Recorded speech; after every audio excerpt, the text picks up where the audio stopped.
Hello guys! Good morning Qatar and good afternoon Philippines.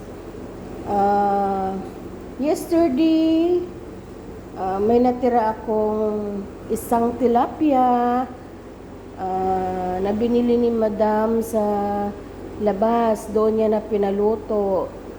Ngayon, dahil para maiba naman siya, ginawa ko siyang sweet and sour.